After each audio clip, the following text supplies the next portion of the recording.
Hi everyone, in this video I want to show you a very common problem when you want to start flooring installation by yourself or you professional.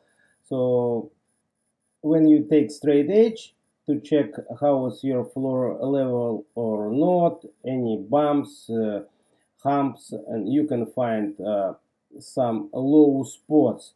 You don't need to grinding, but you have to do some leveling. So all the way, you see?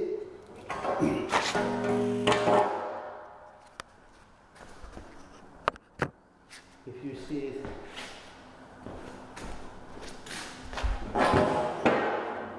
it got bigger and bigger.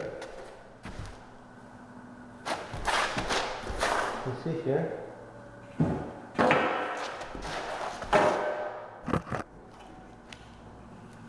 You see how it's big? It's this finger almost.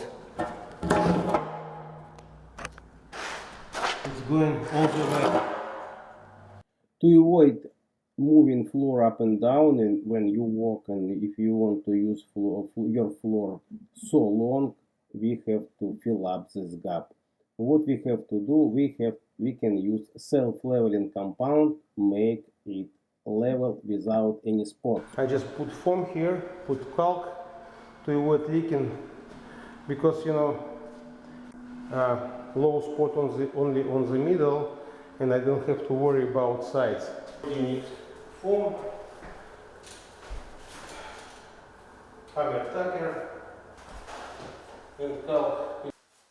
I staple this foam with hammer tacker to the walls, to drywall, easy to remove when I finish leveling. And why I'm putting this foam, here is a few reasons. First of all, it helped me avoid any leaks downstairs if we have some small gap or cracks under the wall. Another thing, it's make some gap between subfloor and walls, so and it avoid sound transmission to the walls because we have some little gap, and also it's not making cracks to the wall when you walk on the floor and floor is moving, and to make some vibration to the walls, it can happen some cracks on the wall. This is the main reasons.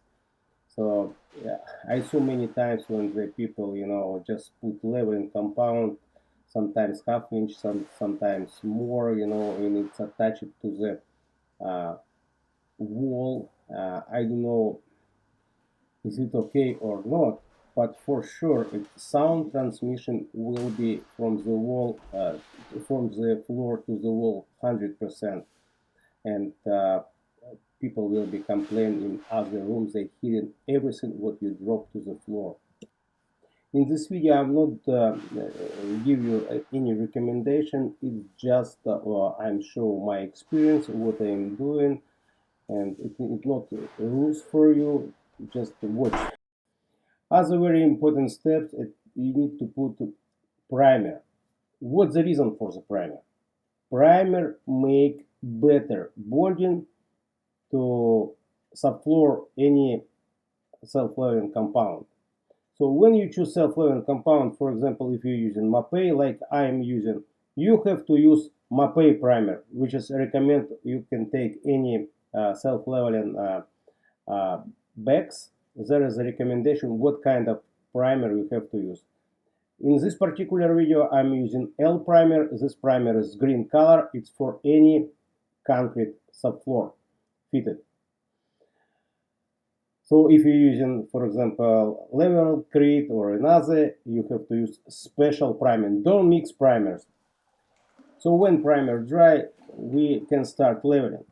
So when you start leveling, you have to start from the opposite side where you have to finish. So sometimes people start from the place where you have to come out from this room, and then when you finish, part of the self-leveling compound dry and you can't walk over, you know, to come out from this room. So, but in this particular video, I start from the opposite side of the entrance to this room, and I'm slightly going to the exit. So you see, I'm using straight edge. It's 10 feet straight edge. I mix self-leveling compound. I'm using a big barrel. In this barrel, it's for 1 bucket of water. It's 5 gallons water and for 3 bags self-leveling compound. I mix it together while I'm using big barrel. If I have big place, it can give me time to finish before they start settle the self-leveling compound. But if I have some small leveling, I'm using small, just regular bucket for 1 bag. And so you have to manage. If you need to spend like 12-15 bags, better use barrel. If you need to spend like 2-3 bags, just use bucket. You see, compound very liquid and called self-leveling compound, but it's never self-leveling. If you, for example, don't have trowel and you don't have straight edge and just pull a self-leveling compound in the middle of the room, and so it's like, okay, this self-leveling compound can spread by themselves. Never. It was in my experience when I was apprentice and learned how to do self-leveling compound. 2 guys said, we know how to do it, and put mix it in 1 bucket self-leveling compound, put it on the middle. They said it's self-leveling compound and can spread by themselves. No. The next few days we just what we did, we just chiseling and grinded this high spot, you know, because it was big hump. So now after that I got experience. Never believe what's wrote in the back, you know. If self-leveling compound, you have to use special tools to spread this material. You see, I'm using trowel, I'm using straight edge and slightly moving.